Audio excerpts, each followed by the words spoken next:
Oggi vado a fare una ricetta che mi è stata richiesta da anni, anni, anni, non ho mai fatto. In realtà anche io volevo farla perché il mio problema era che uno degli ingredienti più importanti non si trova facilmente in giro. È vero, l'avrei potuto comprare, però l'ho chiesto alla mia amica Francesca di Napoli, ovvero il provolone del Monaco. Guardate questa tirchia che cosa mi ha mandato. Ma ve lo dico, ci sono rimasto male, eh? Cioè, è una persona generosa, tra l'altro, Francesca e tutti. Guardate che cosa mi ha mandato. Non è una misera fetta, è proprio il minimo indispensabile proprio per fare questa ricetta. Quindi, Francesca, sappilo, ci sono rimasto profondamente male.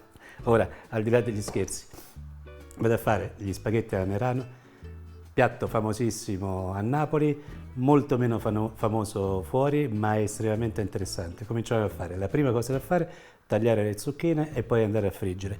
Uso una mandolina perché vanno fatte il più fini possibile. Vediamo un po' se l'altezza che ho fatto è giusta. No, troppo fine. Un pochino più alta. Vediamo.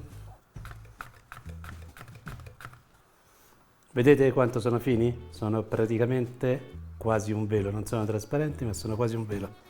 Ci siamo, cominciamo a friggere le zucchine.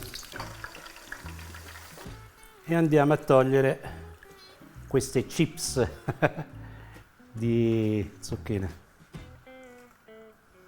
Ma io ho detto chips, ma non tanto per dire, sono patatine e zucchine, fantastiche. Allora andiamo a fare la base del condimento. Un bel giro d'olio, accendo il fuoco. L'aglio lo potete mettere intero oppure metterlo affettato. Secondo me affettato dà più sapore, scegliete voi.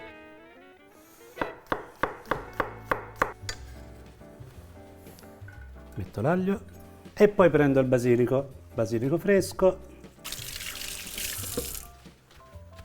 e lo metto nell'olio, qualche foglia intera e qualche foglia spezzettata. Sentite, sta sfrigolando? Quando arriva a sfrigolare spengete, perché a questo punto l'aglio cederà tutti i sapori, lo stesso lo farà il basilico, ma non bruciamo l'aglio, che sarebbe una cosa terribile. Ora andiamo a grattugiare il formaggio. Io direi che questo già può bastare, poi lo grattugiamo anche sopra il piatto. Formaggio avanzato. Acqua che bolle e mettiamo la pasta, spaghetti. Questi spaghetti li tiriamo su, diciamo in anticipo, non dico alla metà, ma comunque molto al dente, perché poi finiamo la cottura dentro quest'olio aromatizzato con l'aglio e il basilico, quindi ci vediamo fra pochi minuti. Come vi ho detto prima, gli spaghetti le tolgo ben in anticipo, quindi belli al dente. Accendo anche il fuoco. Metto un po' d'acqua di cottura.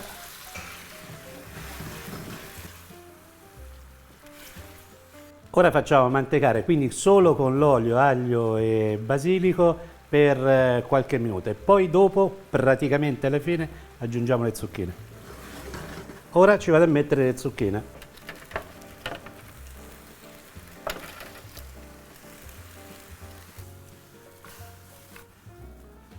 Ancora un gocciolino d'acqua.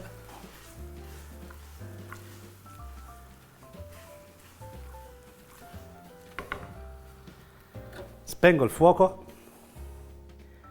e una bella spolverata di provolone.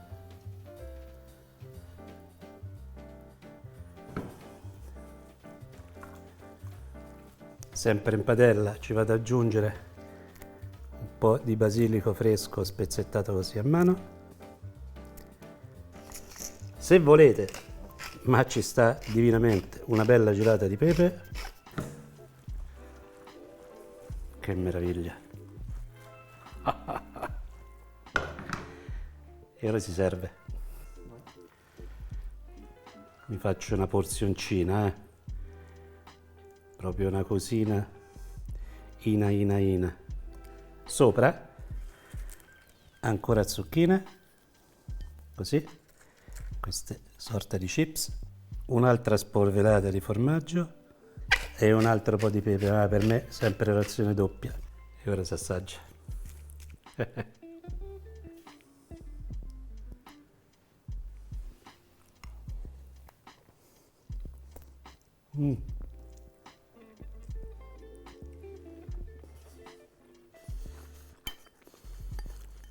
Buona, buona, buona, buona, buona.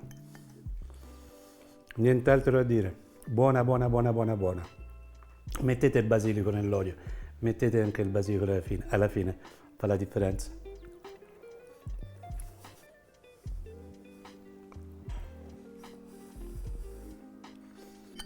Malgrado Francesca, che mi ha mandato un pezzettino minimo di provolone, questa pasta è venuta magnificamente, anche grazie a lei. Alla prossima!